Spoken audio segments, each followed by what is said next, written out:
Hello बेटा बेटा अब हम करेंगे ट्रिगोनोमेट्री का नेक्स्ट क्वेश्चन। लिखो बेटा, अपनी अपनी नोटबुक्स ले आओ और इस क्वेश्चन को मेरे साथ साथ नोट करो।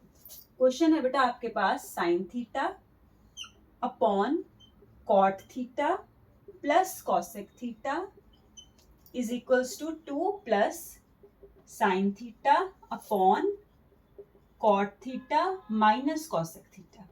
ठीक है बेटा, ये क्वेश्चन बेटा मैंने आपके सामने बेटा मैं इसलिए लेके आई हूँ क्योंकि आपको इस क्वेश्चन की स्टार्टिंग ध्यान रखनी है। आपको याद होगा, अगर मैंने पहले भी ऐसा एक क्वेश्चन करवाया था और मैंने बताया था कि जब भी तुम्हें ऑलमोस्ट सेम टाइप की दोनों तरफ वो एक लेफ्ट में देगा एक राइट में देगा, वो आपको पेपर में लेफ्ट में दोनों चीजें नहीं देगा। ठीक है, वो ध्यान रखना। तो जब भी सेम चीजें देखे आप उसको एक तरफ शिफ्ट कर लेना। पहले देखो इस क्वेश्चन को थोड़ा सा आप ऐसे लिख लो, sine theta upon cot theta plus cosec theta, इसको लेफ्ट में शिफ्ट कर दो, minus sine theta upon cot theta minus cosec theta. इससे आपका क्वेश्चन बहुत इजी हो जाएगा। ठीक है, ये बात मेरी याद रखना। जब आपने बेटा शिफ्टिंग कर दी, अब आप इसमें से साइन थीटा को कॉमन ले लो, है ना। दोनों तरफ से ये साइन थीटा आ रहा है ना, कॉमन ले लो उसको। तो अंदर क्या बचेगा बेटा जी, 1 upon cot theta plus cosec theta minus 1 upon cot theta minus cosec theta. ठीक है, इक्वल टू 2 हमें ये प्रूव करना है। ठीक है, अब देखो साइन थीटा तो बाहर ऐसे ही है। ठीक है, अंदर एलसीएम ले लो। एलसीएम क्या आएगा इन दोनों टर्म्स का, cot theta plus cosec theta पहली ब्रैकेट में, दूसरी ब्रैकेट में क्या आएगा, cot theta minus cosec theta. यही आएगा ना बेटा एलसीएम, क्योंकि दोनों डिफरेंट टर्म्स हैं तो दोनों को मल्टीप्लाई करके लिख देते हैं। फिर बेटा जो एलसीएम आया उसको नीचे वाली टर्म से डिवाइड करते हैं। जब आप इसको इससे डिवाइड करोगे तो जो बचा उसको 1 से मल्टीप्लाई करते हैं, तो लिख दो cot theta minus cosec theta. Correct. फिर क्या करते हो, फिर से जो एलसीएम आया उसको नीचे वाली टर्म से डिवाइड करोगे तो ये इससे कट जाएगा, ये बचेगा। तो क्या बचा आपके पास, कॉट थीटा प्लस में कॉसेक थीटा। ठीक है बच्चे, अब देखो आगे इसको सॉल्व करते जाते हैं। साइन थीटा आपके पास कॉमन है, अंदर क्या बचा बेटा जी, नीचे लिखेंगे डिनोमिनेटर में cot theta plus cosec theta, cot theta minus cosec theta.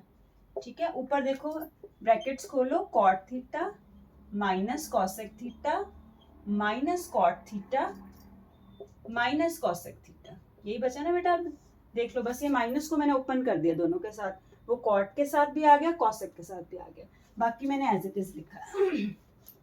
अब देखो बेटा आगे ये कैसे आएगा, साइन थीटा।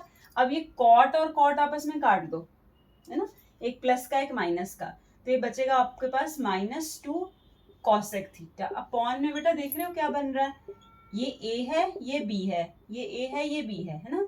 तो ए प्लस बी इंटू ए माइनस बी क्या होता है, ए स्क्वायर माइनस बी स्क्वायर, यही होता है ए स्क्वायर माइनस बी स्क्वायर। ठीक है, अब आपको याद होगा बेटा मैंने कुछ आइडेंटिटीज आपको सिखाई थी, कौन कौन सी थी, कि sine square theta plus cos square theta 1 होता है, सबको याद है।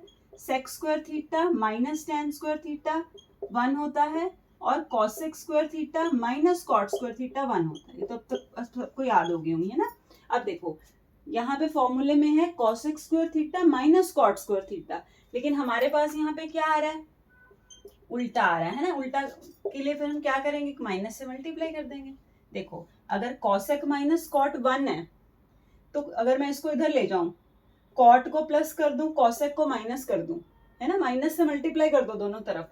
तो अगर मैं माइनस से दोनों तरफ मल्टीप्लाई करूंगी तो क्या बनेगा, कॉसेक स्क्वायर थीटा। ठीक है, ऐसे कर दो या फिर ऐसे डायरेक्टली लिख लो, ठीक है ना। Cot square theta minus cosec square theta क्या बन जाएगा, -1। ये आपको समझ आ गया सबको ना, क्योंकि कॉसेक माइनस कॉट 1 है, अगर तो उल्टा करोगे कॉट माइनस कॉसेक हो जाएगा, मतलब माइनस से मल्टीप्लाई होगा तो राइट में भी माइनस से मल्टीप्लाई होगा तो -1 आ गया। ठीक है, अब ये कितना आ गया आपके पास आंसर, देखो साइन थीटा और ये माइनस माइनस कट गया, 2 इंटू 1 अपॉन साइन थीटा। क्यों, क्योंकि कॉसेक थीटा क्या होता था बेटा जी, 1 अपॉन साइन थीटा, याद है ना सारे, tan sine upon cos cot, cos upon sine sec, 1 upon cos cosec 1 upon sine. तो ये साइन साइन काट दो, यही हमारी आरएचएस थी। ठीक है, समझ आ गया। बस पहला स्टेप ध्यान रखना कि एक जैसी टर्म्स को पहले एक तरफ शिफ्ट कर लेना, फिर एलसीएम लेना और ये सारी आइडेंटिटीज यूज करके आंसर तक पहुंच जाना। बस ये ध्यान रखना कि कॉसेक माइनस कॉट वो होता है हमारा 1, है ना कि कॉट माइनस कॉसेक, इसलिए यहाँ पे -1 आएगा। ठीक है, चलो बेटा बाकी नेक्स्ट टाइम करते हैं।